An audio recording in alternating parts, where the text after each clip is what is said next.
Hello students, a warm welcome to Obsession. Today we will discuss about current affair of October week 1. आज हम लोग बात करने वाले हैं अक्टूबर के इम्पोर्टेंट करंट अफेयर्स पर। तो आज का पहला इम्पोर्टेंट करंट अफेयर हमारा आता है, ये अच्छे तरीके से समझना है, देखना है और साथ के साथ जो रिवीजन फैक्ट मैं आप लोगों को बताता रहता हूँ वो भी ध्यान से समझने हैं, ताकि ये चीजें सारी आप लोगों को धीरे धीरे करके बार बार रिवाइज कर कर याद हो जाए। ठीक है, चलो देखते हैं। पहला इंपॉर्टेंट न्यूज करंट अफेयर आता है ये, the Indian air force has inducted the first indigenously developed. अभी हाल ही में हमारी जो इंडिया की एयरफोर्स है ना, इंडिया की एयरफोर्स ने डेवलप किया है। क्या डेवलप किया? वो भी इंडिजीनियसली मतलब खुद ही इंडिया में बना हुआ, indigenously developed multi role light combat helicopter, जिसका नाम क्या है? प्रचंड। नाम याद रखना है, प्रचंड नाम का। अभी हाल ही में प्रचंड नाम का इंडिजीनियसली एक नया हेलीकॉप्टर बनाया गया है, जो लाइट कॉम्बैट हेलीकॉप्टर है, जिसका नाम क्या है? प्रचंड। प्रचंड याद रखना है। into its 143 helicopter unit at the Jodhpur air force station, Rajasthan. Jodhpur air force station में इसे अभी हाल ही में कमीशन किया गया है, प्रचंड नाम के हेलीकॉप्टर को। तो याद रखिएगा, ऐसे 143 helicopter unit at the Jodhpur air force station में इन्हें शामिल किया गया है। तो नाम क्या याद रखना है? नया हेलीकॉप्टर कौन सा आया है हमारी इंडियन एयरफोर्स में? प्रचंड। इतनी सी बात याद रखनी है, नया हेलीकॉप्टर कौन सा आया है? वो आया है प्रचंड। इसको बनाया किसने है ये भी पता होना चाहिए। अगर बनाए की बात करें, it is designed and developed by HAL, Hindustan aeronautics limited ने फ्रांस की इंजन मेकर फ्रांस की इंजन मेकर जो साफरन है, उसके साथ मिलकर इसे बनाया है। लेकिन फुल्ली तरीके से इंडिया में बनाया गया है, तो हम कह सकते हैं कि ये इंडिजीनियसली डेवलप्ड है। ठीक है, याद रख लेना, HAL हिंदुस्तान एरोनॉटिक्स ने बनाया है प्रचंड नाम का हेलीकॉप्टर, और ये इंडियन एयरफोर्स में शामिल किया गया है। तो इंडियन एयरफोर्स के बारे में आप लोगों को पता है, हमारा एयरफोर्स डे कब मनाया जाता है? ठीक है, बहुत बार आप लोगों को पढ़ा रखा है एयरफोर्स डे के बारे में। तो 8 अक्टूबर को मनाया जाता है एयरफोर्स डे। तो याद रखिएगा, 8 अक्टूबर को कौन सा डे मनाया जाता है? हमारा एयरफोर्स डे। ठीक है, चलो आगे चलते हैं अपने अगले पॉइंट की ओर, अगले न्यूज की ओर। अगला न्यूज आता है ये, प्रेसिडेंट ऑफ इंडिया कौन है? इंडिया की प्रेसिडेंट द्रौपदी मुर्मू, सभी को पता है, इंडिया की 15th प्रेसिडेंट है, संथाल ट्राइब से रिलेट करती हैं, ओडिशा की संथाल ट्राइब। ठीक है, has launched her start a startup platform for women entrepreneur. Women entrepreneurs के लिए एक नया प्लेटफॉर्म शुरू किया है, जिस प्लेटफॉर्म का नाम है हर स्टार्ट। ये जो प्लेटफॉर्म है, it is an initiative of the Gujarat university startup and entrepreneurship council Ahmedabad, aimed at supporting women lead startup. जो भी ऐसे स्टार्टअप हैं जिनको महिलाएं चलाती हैं, जो भी ऐसे स्टार्टअप जिसका जो लीडर है, जिन स्टार्टअप्स की लीडर महिलाएं हैं, उनको प्रमोट करने के लिए, उनको सपोर्ट करने के लिए हर स्टार्ट नाम से अभी हाल ही में एक प्लेटफॉर्म डेवलप किया है। हर स्टार्ट नाम से प्लेटफॉर्म लॉन्च किया गया है द्रौपदी मुर्मू जी के द्वारा। तो बस इतना सा याद रखना है, हर स्टार्ट नया प्लेटफॉर्म आया, किसके लिए? वुमेन एंटरप्रेन्योरर जो अपना स्टार्टअप चलाती है, उनके लिए आया ये हर स्टार्ट। ठीक है, द्रौपदी मुर्मू जी नाम आप लोगों को याद रखना है, इन्होंने लॉन्च किया है। अब स्टार्टअप के बारे में क्या बार बार आप लोगों को स्टार्टअप के बारे में बताना पड़ेगा? अब तक तो रट चुके हैं कि स्टार्टअप डे कब मनाया जाता है। स्टार्टअप में यूनिकॉर्न, डेकाकॉर्न, हेक्टोकॉर्न कौन से होते हैं? ठीक है, यूनिकॉर्न का क्या क्राइटेरिया है, डेकाकॉर्न का क्या क्राइटेरिया है, और ये हमारा जो स्टार्टअप डे है वो कब मनाया जाता है, सारी बातें आप लोगों को पता है सर। 16 जनवरी को स्टार्टअप डे मोदी जी ने डिक्लेयर किया था। स्टार्टअप में $1 बिलियन वाले क्या होते हैं? यूनिकॉर्न। 10 वाले वो कौन से होते हैं? डेकाकॉर्न। और 100 वाले वो कौन से होते हैं? ये जो वैल्यूएशन बता रहा हूं वो कौन से होते हैं? हेक्टोकॉर्न। इंडिया में कोई भी हेक्टोकॉर्न स्टार्टअप नहीं है, और स्टार्टअप यूनिकॉर्न है वो डेली थोड़े थोड़े थोड़े दिनों बाद नए नए यूनिकॉर्न ऐड होते चले जाते हैं। ठीक है, अभी तक 100 से ऊपर हो चुके हैं यूनिकॉर्न स्टार्टअप्स इंडिया में।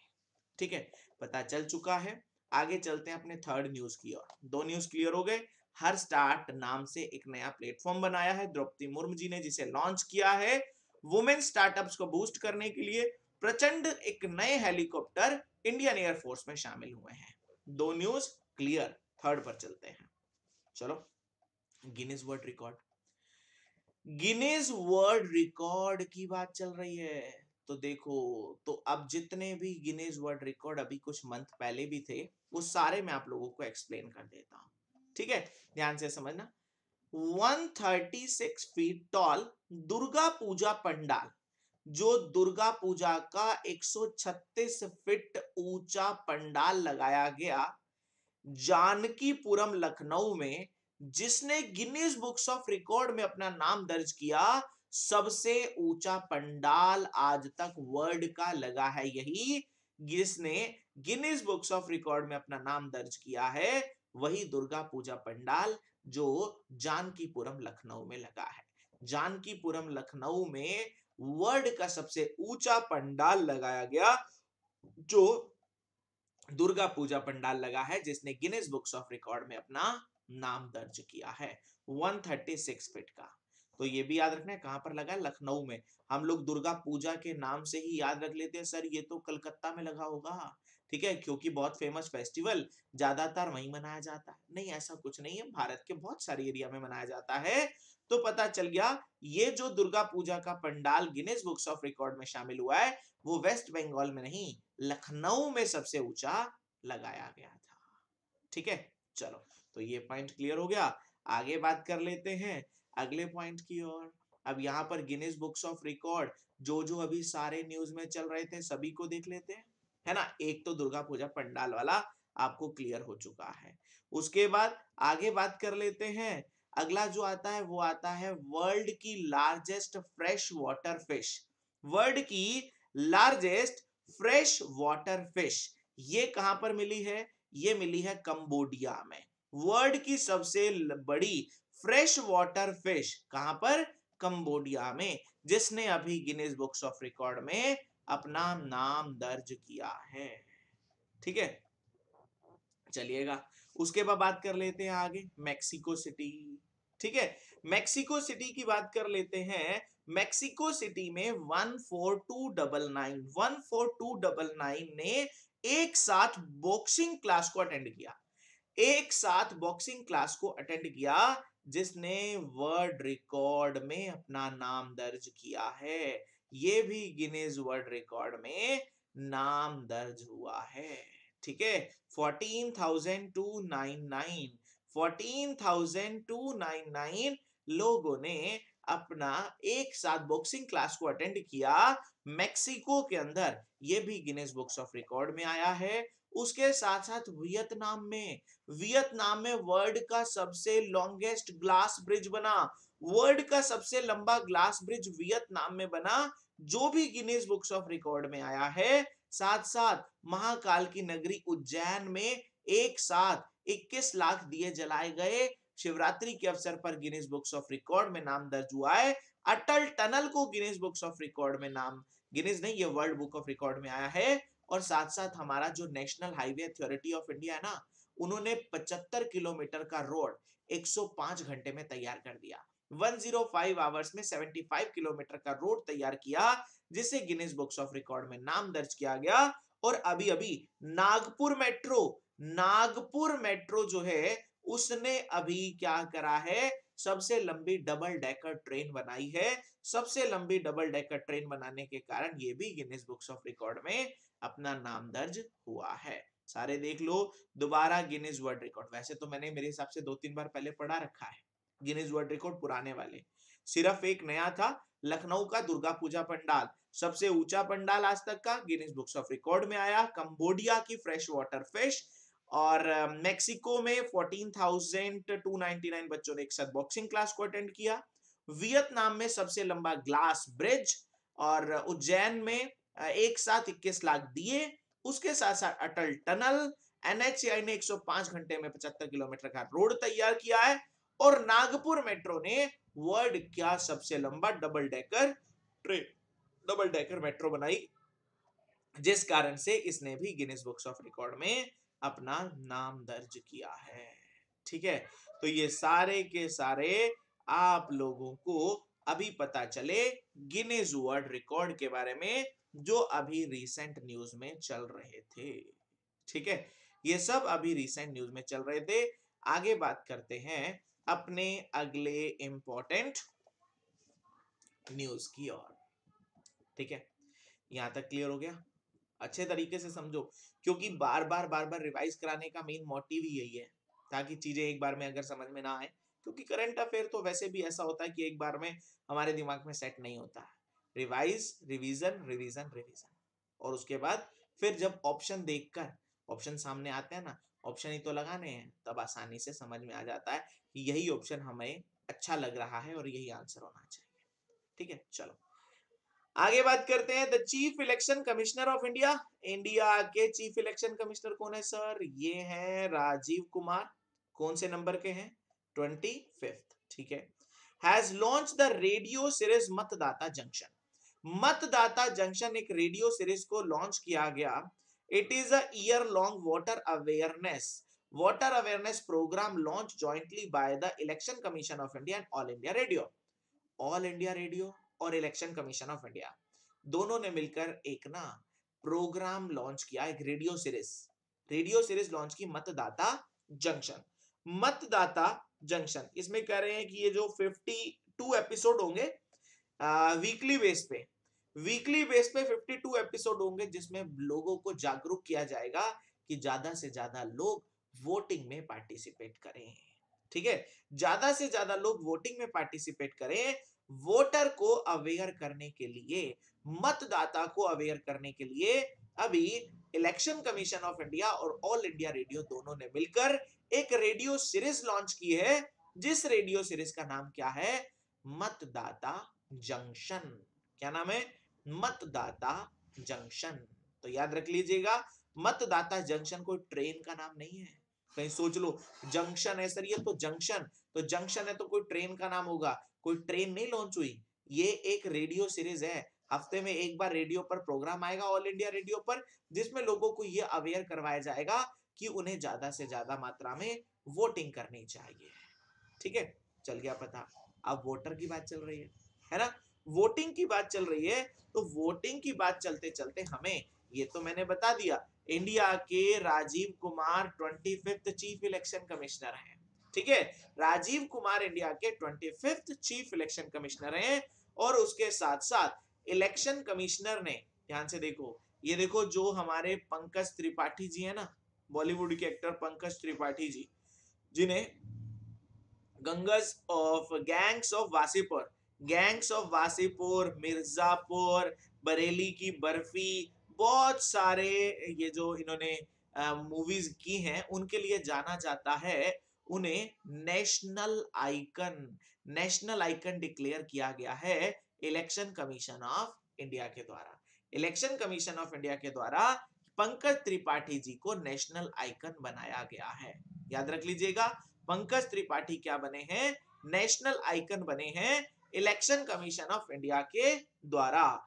तो याद रखना है इलेक्शन कमीशन के बारे में ये भी पॉइंट। और एक और पॉइंट आया, इंडिया के पहले पहले वोटर, मतलब जब हमारे देश में वोटिंग शुरू हुई थी, तो पहली बार पहला वोट जो डाला था, वो डाला था श्याम सरन नेगी जी ने, जिनकी अभी थोड़े दिन पहले डेथ हुई है 105 साल की उम्र में।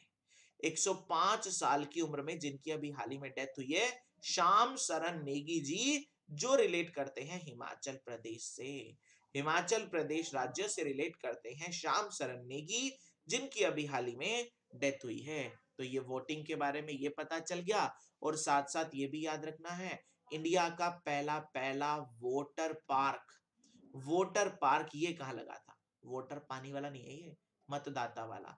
ये लगा था गुरुग्राम में, गुरुग्राम हरियाणा में, गुरुग्राम हरियाणा में लगा था इंडिया का पहला पहला वोटर पार्क।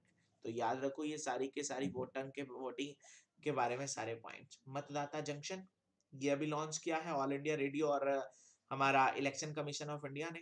एक वीकली सीरीज है जिसमें वोटर्स को अवेयर किया जाएगा।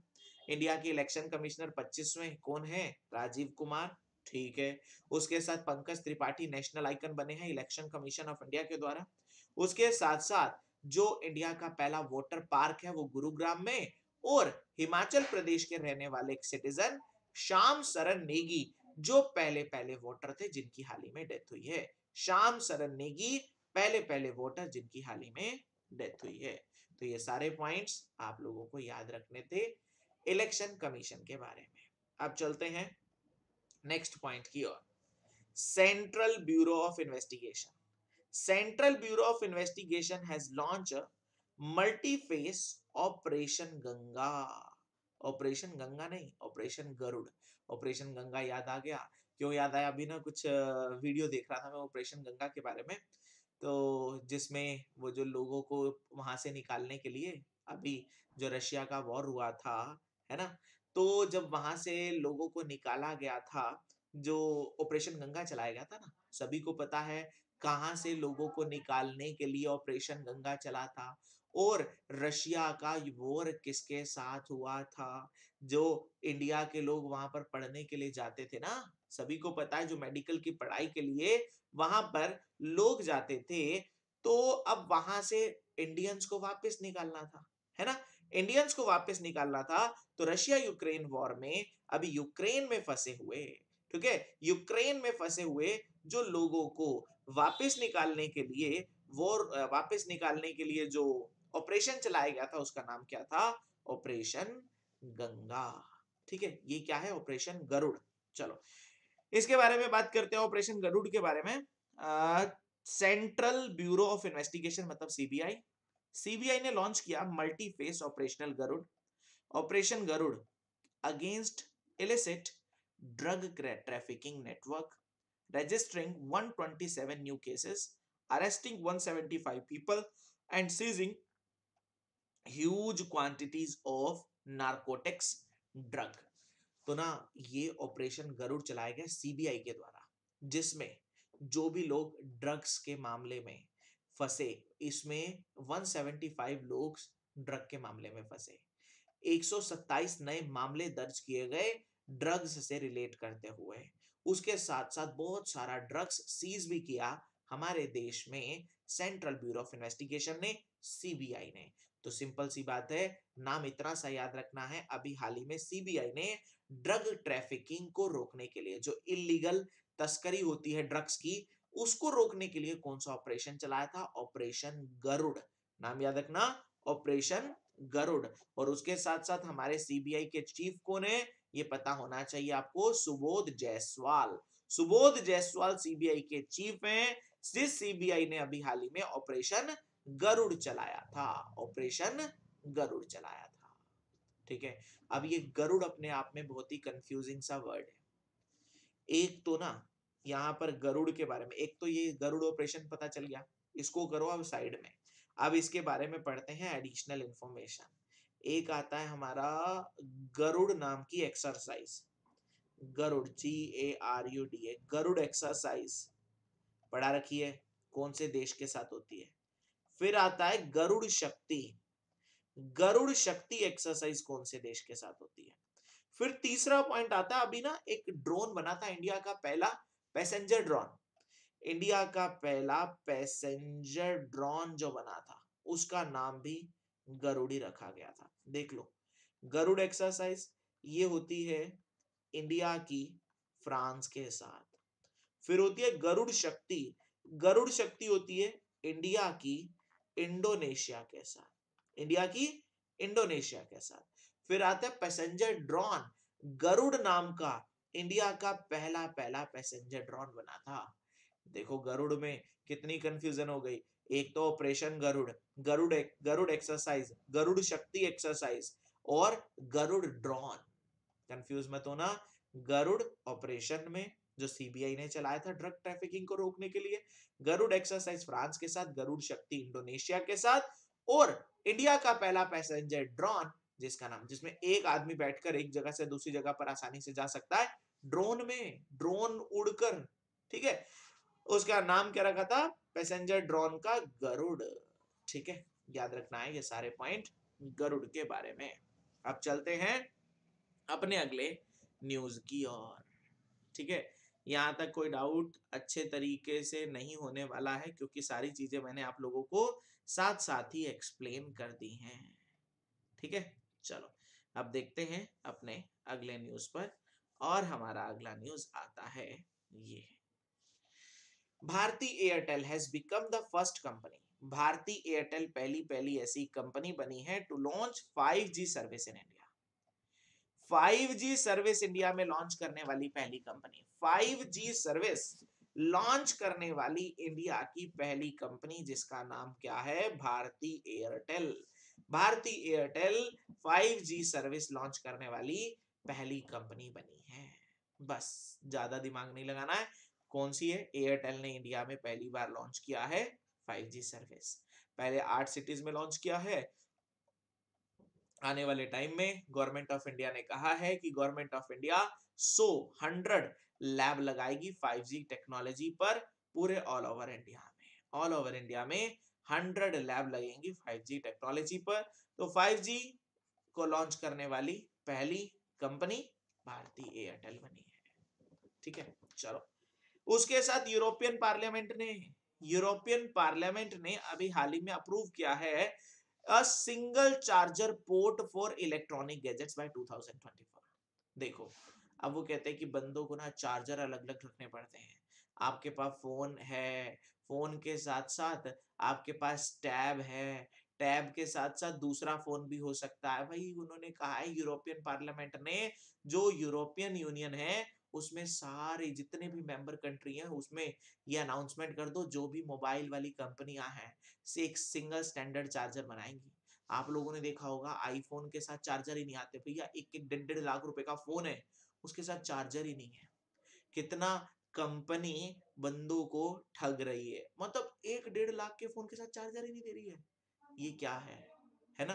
तो ना अब ना इस यूरोपियन पार्लियामेंट ने रूल बनाया है, हर एक कंपनी को एक मतलब एक सिंगल स्टैंडर्ड उन्होंने तय करने हैं कि वो सिंगल स्टैंडर्ड का वो चार्जर उनके कैमरा में भी लग जाए, उनके लैपटॉप में भी लग जाए, और चलो लैपटॉप तो ना हो लेकिन कैमरा बोला है इन्होंने, फोन बोला है और टैब बोला है, तो सेम सिंगल स्टैंडर्ड चार्जर होने चाहिए जो तीनों के अंदर काम कर जाए, हर एक को अलग अलग के लिए अलग अलग चार्जर लेने की जरूरत ना पड़े।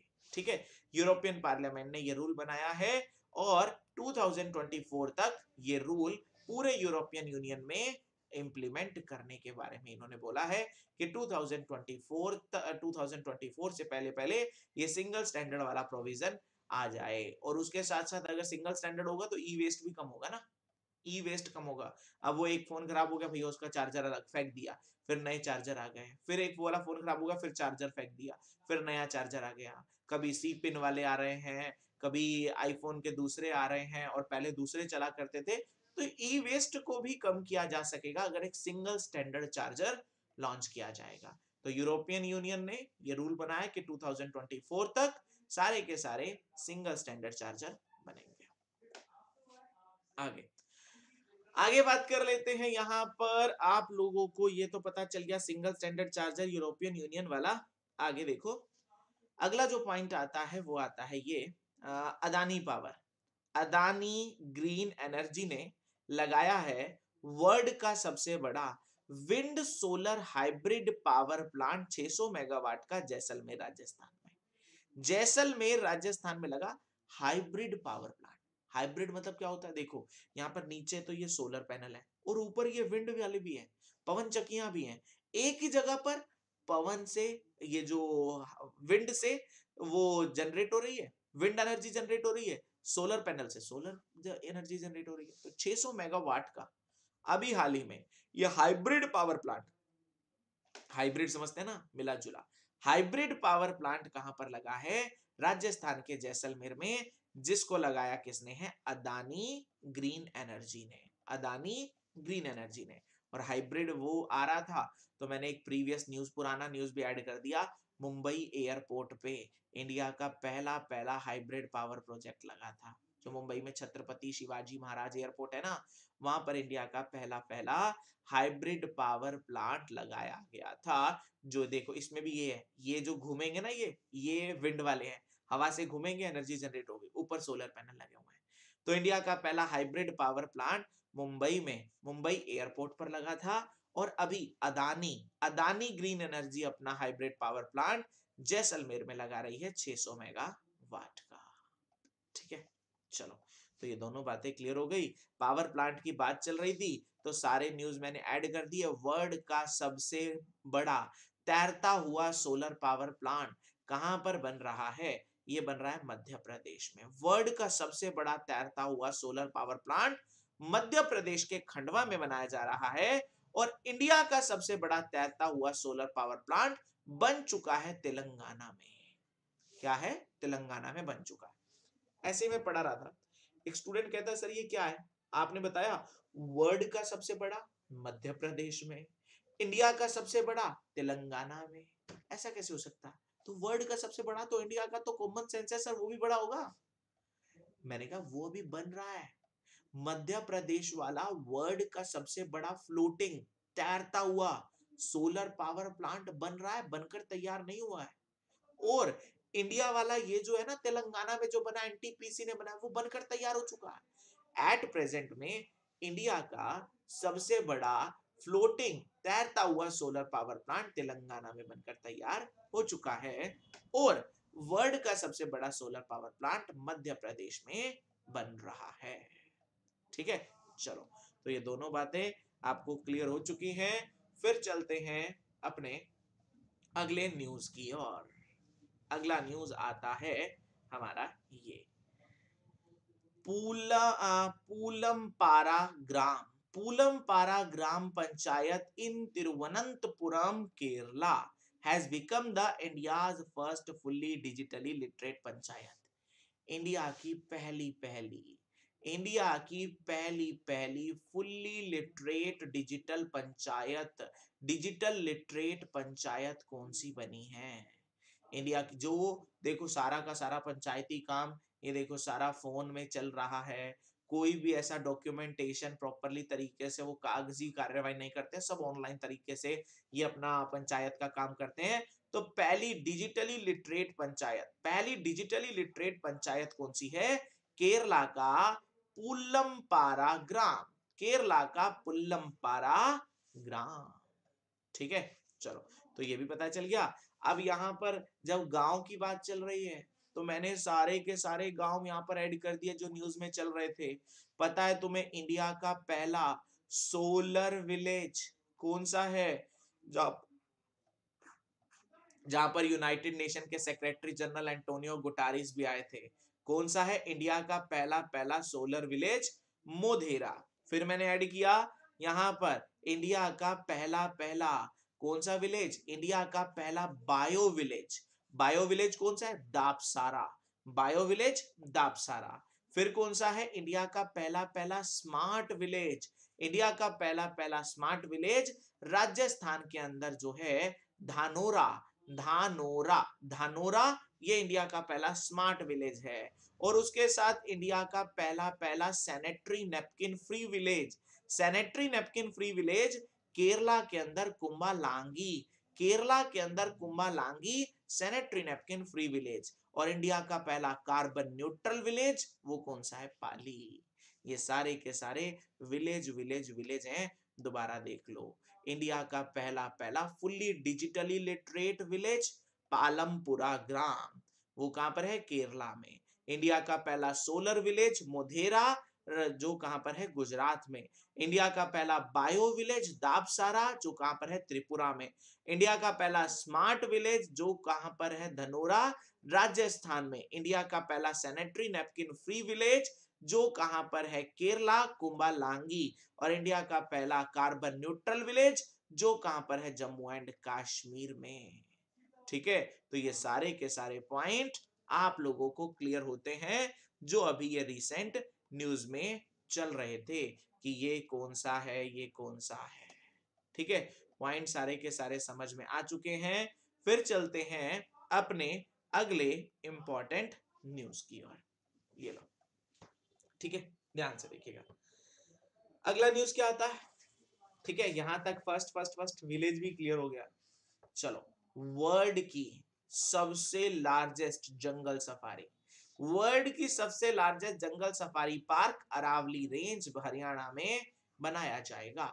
वर्ल्ड का सबसे largest jungle safari park Haryana के अंदर गुरुग्राम और नूह डिस्ट्रिक्ट, ये दो डिस्ट्रिक्ट है, गुरुग्राम और नूह डिस्ट्रिक्ट, इनको कवर करता हुआ 10,000 एकड़ का वर्ल्ड का सबसे बड़ा है ये, इंडिया का नहीं, वर्ल्ड का सबसे बड़ा जंगल सफारी पार्क हरियाणा में बनाया जाएगा। याद रख लीजिएगा, वर्ल्ड का सबसे बड़ा हरियाणा में बनाया जाएगा जंगल सफारी पार्क। और हरियाणा के बारे में सारे previous knowledge, previous important information मैंने आप लोगों को पहले की क्लास में दी है।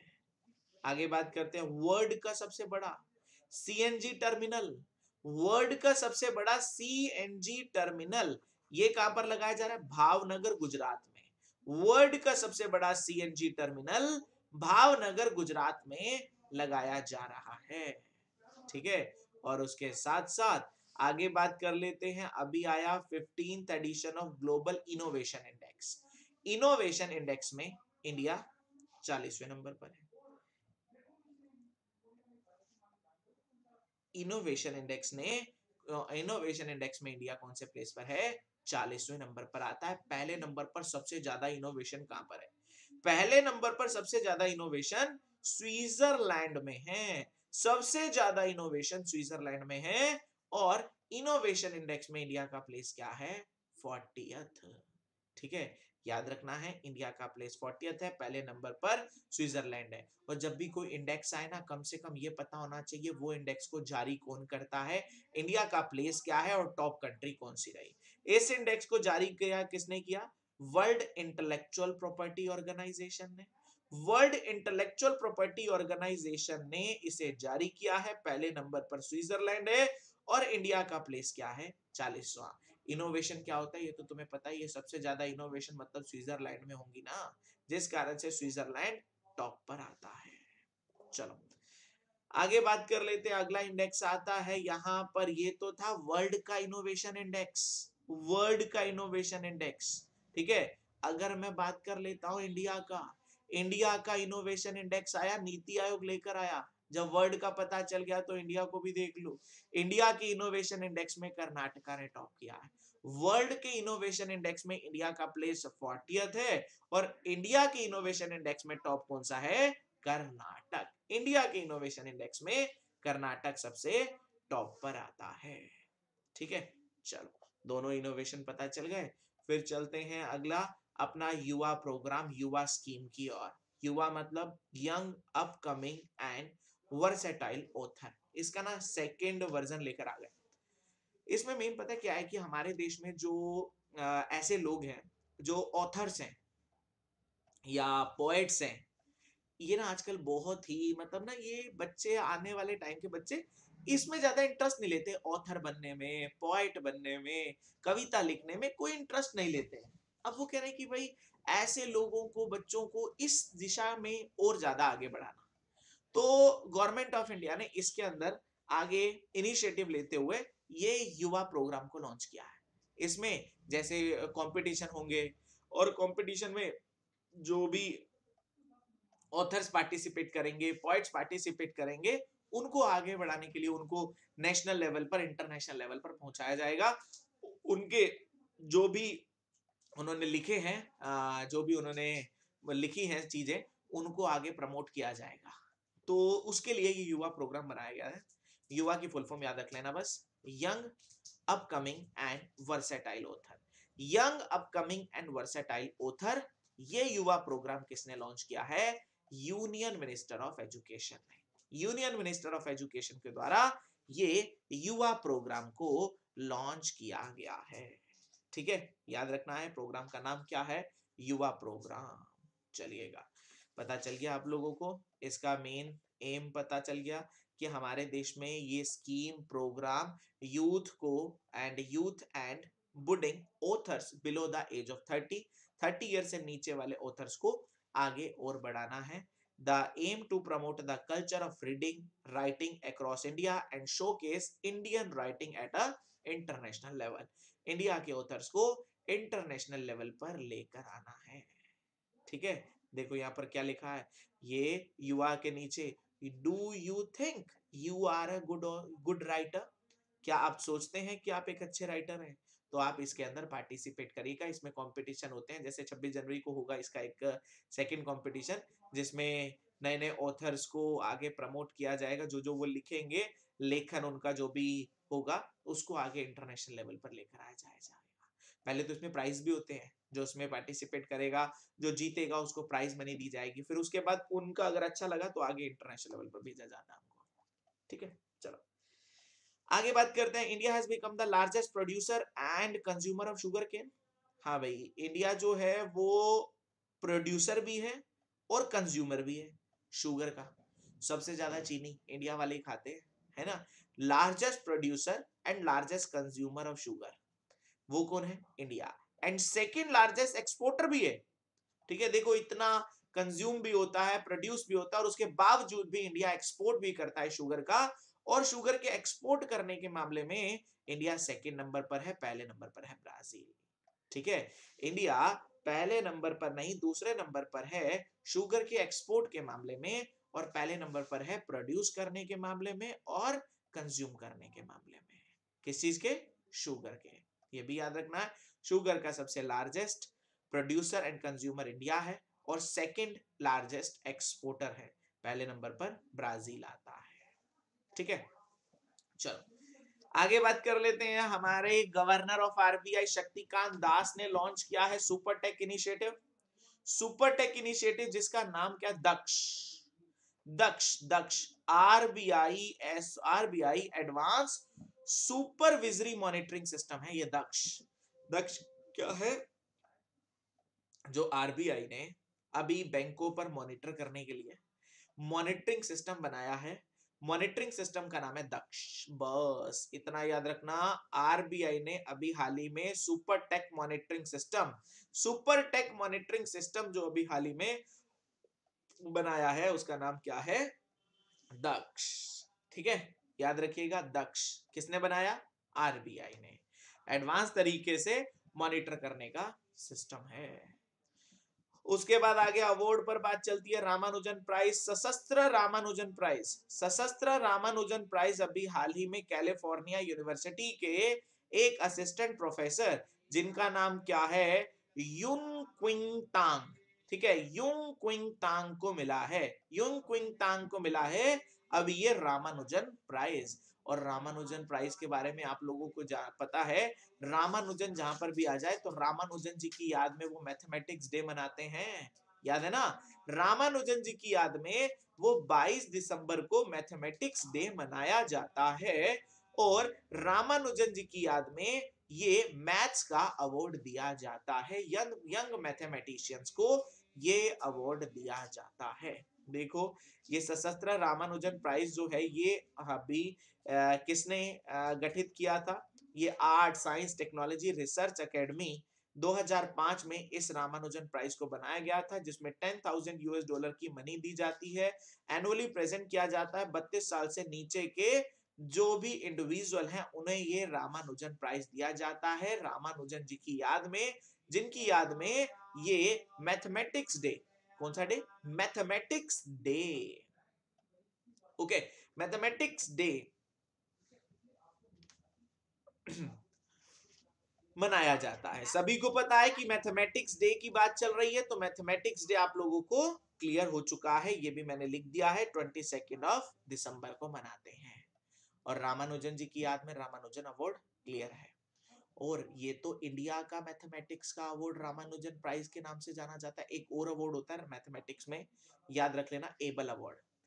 एबल अवार्ड ये भी मैथमेटिक्स में दिया जाता है, नॉर्वे देता है, नॉर्वे। ठीक है, ये भी मैथमेटिक्स में होता है। और एक होता है फील्ड मेडल। फील्ड मेडल ये भी मैथमेटिक्स में होता है। जो वर्ल्ड का सबसे बड़ा ये होता है फील्ड मेडल। वर्ल्ड का सबसे बड़ा मैथमेटिक्स का अवार्ड होता है फील्ड मेडल। वर्ल्ड का सबसे बड़ा मैथमेटिक्स का अवार्ड कौन सा होता है? ये field medal. International mathematical union इसे देता है, वर्ल्ड का सबसे बड़ा मैथमेटिक्स का अवार्ड। ठीक है, चलो तो पता चल गया। रामानुजन जी की याद में मैथमेटिक्स डे मनाया जाता है 22 दिसंबर को। ये डे मनाया जाता है, मैथमेटिक्स डे मनाते हैं। आगे बात कर लेते हैं। अगला पॉइंट आता है, अभी जो जर्मनी की पुरानी चांसलर एंजेला मार्कल होती थी, एंजेला मार्कल को United Nation High Commissioner for refugee से नैन्सन रिफ्यूजी अवार्ड मिला।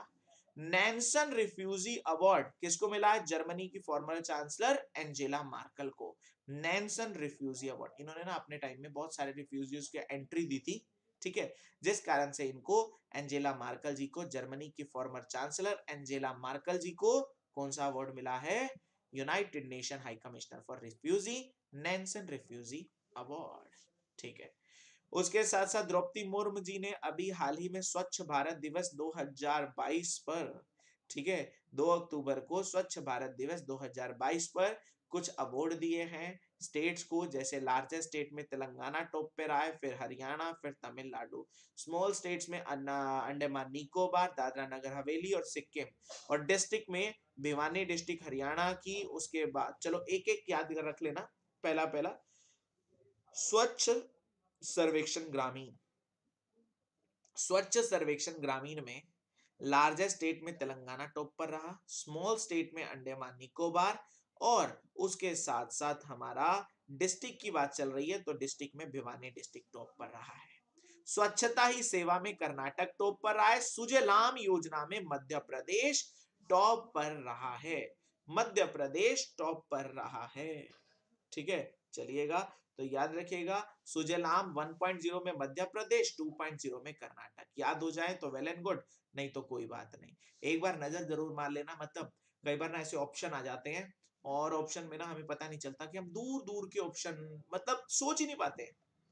कम से कम अगर दूर दराज के ऑप्शन आए तो हमारा आंसर करेक्ट होने के चांसेस ज्यादा हो जाए। जिस कारण से एक बार जरूर नजर मार लेना स्वच्छ भारत सर्वेक्षण पर। जो स्वच्छ सर्वेक्षण ग्रामीण वाले में तेलंगाना लार्ज स्टेट में, अंडमान निकोबार स्मॉल स्टेट में, डिस्ट्रिक्ट में भिवानी डिस्ट्रिक्ट, और स्वच्छता ही सेवा में कर्नाटक, और सुजलाम 1.0 में मध्य प्रदेश, 2.0 में कर्नाटक, ये टॉप पर रहे हैं।